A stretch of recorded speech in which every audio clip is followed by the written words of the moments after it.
देश भर में कामकाज करना किस तरह से आसान हो पाए और किस तरह से ईज ऑफ डूइंग बिजनेस हो, कारोबारी जो काम कर रहे हैं उसमें कानून कम से कम हो और कानून का पालन ज्यादा से ज्यादा हो। इसलिए जी बिजनेस ने शुरू की है ये खास मुहिम कम करो कंप्लायंस। और इस मुहिम में हमारा साथ दे रहे हैं देश के जाने माने कंप्लायंस एक्सपर्ट ऋषि अग्रवाल साहब, जो कि सीईओ और फाउंडर हैं एवेंटिस रेगटेक के। अग्रवाल साहब, एक बार फिर से आपका स्वागत है जी बिजनेस पर। और सबसे पहले एक और जो बड़ा मुद्दा है जो आमतौर पर लोगों के लिए कि एक चीज समझे और दूसरी चीज और आ जाती है सामने, यानी कि एक तो हजारों कानून, उनकी कंप्लायंस, उनकी फाइलिंग्स और उसके बाद उनके अपडेट्स। हर महीने 2 महीने 15 दिन में कोई न कोई नया अपडेट आता है हर एक कानून को लेकर। तो ये कितने बदलाव औसतन हर साल होते हैं और किस तरह से आप एक आम कारोबारी से उम्मीद रखेंगे कि वो हर बदलाव को जाने, पहचाने, समझे और उसे लागू कर पाए? अनिल जी, ये बहुत ही गंभीर विषय उठाया है आपने। अगर मैं बेसिक नंबर्स में जाऊं तो देश में 1536 एक्ट्स हैं, करीबन 69,233 कंप्लायंसेस हैं और 6,618 फाइलिंग्स हैं। और अगर आपको मैं 2019 का नंबर दूं तो अनिल जी 3,063 कंप्लायंस में चेंजेस हुए हैं। ये जो चेंजेस होते हैं, कभी चेंज होता है डेट का, वन टाइम एक्सटेंशन मिल जाता है, कभी फॉर्म्स चेंज हो जाते हैं, कभी इंटरेस्ट कैलकुलेशन चेंज हो जाता है, कभी ड्यूटी और पेनल्टी स्ट्रक्चर चेंज हो जाते हैं, कभी कंप्लायंस का भार बढ़ जाता है, कुछ ऐसी नई कंप्लायंसेस जुड़ जाती हैं जो पहले नहीं थी, कभी कुछ कंप्लायंस घट जाती है, मॉडिफाई हो जाती है। ये सारी चीजों को हम कंप्लायंस या लेजिस्लेशन में चेंज बोलते हैं। अगर आप कोरोना के समय में देखें तो 25 मार्च 2020 से लेके आज तक अनिल जी करीबन 767 रेगुलेटरी चेंजेस आए हैं कोरोना के रिस्पांस में। एक साल में करीबन 3 से 3,500 कंप्लायंसेस के चेंजेस होते हैं। सबसे बड़ी बात यह है कि चेंजेस ये 2,233 वेबसाइट्स पे सरकारें पब्लिश करती हैं। हमने पहले बात की थी कि केंद्र सरकार, राज्य सरकार और लोकल गवर्नमेंट्स का मतलब है आपकी municipal corporations, municipalities and so on. अगर इनमें आप जोड़ते हैं तो 2,233 वेबसाइट्स आती हैं जहां पे ये चेंजेस पब्लिश होते हैं। इन सब के अपने अपने यूआरएल्स हैं। वेबसाइट्स के अंदर कहीं डीप, कहीं नोटिफिकेशन का एक सेक्शन है। उस नोटिफिकेशन के सेक्शन में ये सर्कुलर या गजीट या मास्टर सर्कुलर या ऑर्डिनेंस, इन सारे फॉर्म्स में लेजिस्लेशंस चेंज होते हैं और ये पब्लिश होते हैं। आज अगर एक आम कारोबारी को देखें तो आप उससे, सरकार उससे ये उम्मीद करती है कि वो इन वेबसाइट्स पर प्रोएक्टिवली जाए और देखे कि किस वेबसाइट पे कल क्या था और आज क्या है और कोई चेंज हुआ है क्या।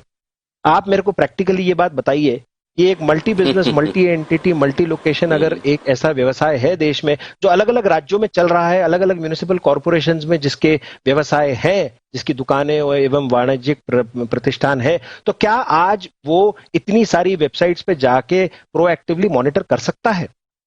इसके अलावा अनिल जी सबसे बड़ा चैलेंज है, अलग अलग राज्य ये जो नोटिफिकेशंस देते हैं ये अपनी भाषाओं में देते हैं। तो आप अगर तमिलनाडु में जाएंगे तो बहुत सारी चीजें तमिल में पब्लिश होती हैं, कर्नाटका में जाएंगे तो कन्नड़ में पब्लिश होती हैं, गुजरात में जाएंगे तो गुजराती में भी पब्लिश होती हैं। कई केसेस में डुअल लैंग्वेज का प्रयोग नहीं होता, कहीं में आजकल होना शुरू हो गया है, लेकिन बहुत जगह आज भी नेटिव लैंग्वेज में ये नोटिफिकेशंस आते हैं। तो आज एक मल्टीनेशनल कंपनी है, भारत में व्यवसाय करना शुरू करना चाहती है, तो क्या आज आप उससे ये उम्मीद रखते हैं कि वो ये सारी लैंग्वेजेस को समझे? आपको कानून में मालूम है कि मे और शैल जैसे शब्दों में भी जमीन आसमान का फर्क पड़ जाता है इंटरप्रिटेशन में। तो ऐसे विषय में क्या जरूरी है कि हम ये 2,233 वेबसाइट्स पे इनको पब्लिश करें, अलग अलग भाषाओं का प्रयोग करें? क्या हम एक सेंट्रलाइज्ड वेबसाइट पे इन सब चीजों को नहीं पब्लिश कर सकते हैं क्या?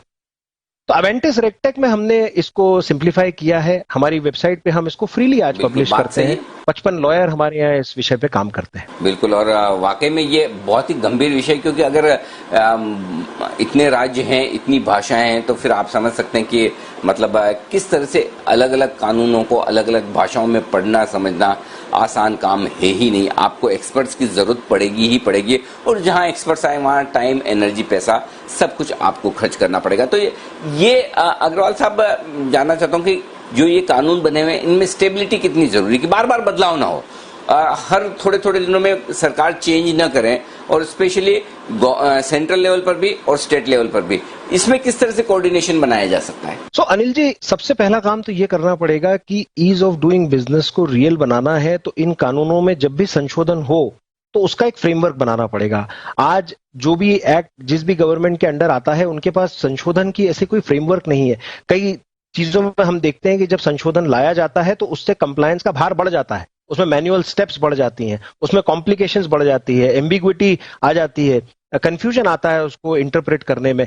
जबकि अगर आप ईज ऑफ डूइंग बिजनेस की दिशा में कदम बढ़ाना चाहते हैं तो एक फ्रेमवर्क लगाना चाहिए जिससे कि ईज ऑफ डूइंग बिजनेस बढ़े। उसके लिए डिजिटाइजेशन बढ़ रहा है क्या, स्टेप्स बढ़ तो नहीं रही है, एम्बिग्विटी तो कानून के इंटरप्रिटेशन में नहीं आ रही है, इन सब चीजों को ध्यान में रखा जाना चाहिए। दूसरी बात है कि छोटे छोटे जो चेंजेस के लिए नोटिफिकेशंस पब्लिश किए जाते हैं उनको बंद किया जाना चाहिए, सो दैट कि एक एंटरप्रेन्योर फोकस कर सके। कई बार मैं ऐसा उदाहरण देता हूं कि आप मानिए कि आप प्लेन में है, प्लेन चल रहा है और कोई कॉन्स्टेंटली आपके इंजन को चलते हुए प्लेन में हवा में 40,000 फीट की ऊंचाई पे टिंकर कर रहा है। आई एम श्योर कि ये बहुत कंफर्टेबल फीलिंग नहीं होती है। हमारे आज रूल्स वैसे ही हैं, कंटिन्यूअसली हम कंप्लायंस करने में चैलेंज फील करते हैं और साथ में नियम कॉन्स्टेंटली बदलते रहते हैं। अब आप बताइए, अगर 3,000 चेंजेस साल के हो रहे हैं तो आप कैसे उन चेंजेस को पता करिएगा, उनका इंपैक्ट असेसमेंट करिएगा, आपके बिजनेस पे उसका क्या प्रभाव पड़ने वाला है उसको असेस करिए, और क्या चेंजेस आपको करने हैं, क्या कैलकुलेशन में चेंजेस करने हैं, फाइलिंग्स में चेंजेस करने हैं, उसके जो फॉर्म्स में रिवीजन हो गया उनको ध्यान में रखते हुए आपको कंप्लायंस करना है। आप कैसे कंप्लायंस करिएगा अगर इतनी ज्यादा एम्बिग्विटी है तो? बिल्कुल। तो यही वजह है कि हमने सोचा कि इस मुश्किल मुद्दे को उठाया जाए, आपकी राय ली जाए, आपके विचार समझे जाएं और उनको हम सब एक साथ मिलकर सरकार के सामने रखें कि किस तरह से सरकार का जो इरादा है, less government more governance, ease of doing business, compliance हो कम, इसी पर हमने ये खास बातचीत की। ऋषि अग्रवाल साहब, आपका बहुत बहुत शुक्रिया। मैं जानता हूं कि इन मुद्दों पर बातचीत करके खासतौर से वो सारे एक्सपर्ट्स, प्रोफेशनल जो कारोबारियों को कंप्लायंस फॉलो करने में मदद करते हैं, उनके लिए शायद कामकाज कम हो, लेकिन उसके बावजूद देश में कामकाज करने के लिए, कारोबार करने के लिए जो ज्यादा जरूरी है उस पर फोकस किया जाए, जो कि आपने किया। तो मैं उम्मीद करता हूं कि हमारा ये कैंपेन #कम करो कंप्लायंस ये सरकार तक जरूर पहुंचेगा और जो सुझाव हमारे एक्सपर्ट्स ने दिए उन पर सरकार आगे अमल करेगी। बहुत बहुत शुक्रिया आपका। नमस्कार। नमस्कार।